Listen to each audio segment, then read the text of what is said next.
இப்ப வீட்ல குடுக்குற பனிஷ்மென்ட் ஆர் ஸ்கூல்ல குடுக்குற பனிஷ்மென்ட். இது 2த்துல எது மேம் பயங்கரமா டேமேஜ் பண்ணுது ஒரு குழந்தையோட மென்டல் ஹெல்த்த?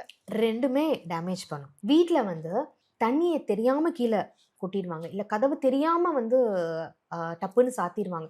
ஏன்டா அப்படி கதவ சாத்துனேன்னா, ஒரு அதிர்வு டக்குன்னு நம்ம இப்படி கத்தும்போதுல ஒரு ஜர்க் நம்மளுக்கு வரும் பார்த்தீங்களா? கண்டிப்பா. அங்க ஆரம்பிக்கும். அந்த பயம்ன்ற ஒரு விஷயம். அப்ப நாளைக்கு என்ன ஆகும்? நம்ம எத செஞ்சாலும் அப்பா, அம்மா வந்து திட்டுவாங்க. ஏன்னா, கதவு அடைக்கிறதோ, தண்ணி ஸ்பில் ஆவறதோ வந்து சாதாரண ஒரு விஷயம். ம். பட் நம்ம எத செஞ்சாலும் நம்ம பேரண்ட்ஸ் இப்படிதான் ரியாக்ட் பண்ணுவாங்கன்ற அந்த மைண்ட் செட் வந்துருது. அப்ப அந்த மைண்ட் செட் வந்ததுன்னா பொய் சொல்லுவாங்க. ம். மறைப்பாங்க. அது எவ்வளோ பெரிய விஷயமா இருந்தாலும், இல்ல சின்ன விஷயமா இருந்தாலும், அது வந்து அவங்கள மென்டலி ஓகே.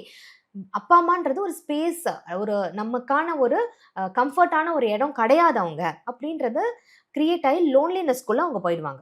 ஓகே. ஓகே. இது வந்து வீட்ல நடக்கும். அண்ட் அவங்கள விட இப்ப சிப்லிங்ஸ் இருந்தாங்கன்னு வச்சுக்கோங்களேன், அவங்கள விட வீக்கரான பெர்சன் கிட்ட அவங்க ஹார்ம் பண்ண ஆரம்பிப்பாங்க அவங்க. ம். இல்ல ஸ்கூல்ல வந்து அவங்களோட வீக்கரான பெர்சன் கிட்ட அவங்க அடிதடியில இறங்குறது, அதெல்லாமே அவங்க பண்ணுவாங்க. ஸ்கூல்ல எல்லார் முன்னாடியும் பனிஷ்மென்ட் குடுப்போம். ஓகே. செல்ஃப் எஸ்டீமே அந்த குழந்தைக்கு போயிடும். ம். ஓகே. நீ படிக்க மாட்ட, உனக்கு படிப்பே வராது. நீ வந்து எங்க நாளைக்கு வந்து எந்த இடத்துல போயிட்டு நின்னு பிச்சை எடுக்க போறியோன்ற வேர்ட இப்படியே ஒரு டீச்சர் யூஸ் பண்ணியிருக்காங்கன்னு கவுன்சிலிங்ல வந்து குடுக்குறாங்க. ஓகே. இப்ப படிப்பு வரலன்னா பிச்சை மட்டும் தான் எடுப்பாங்களா?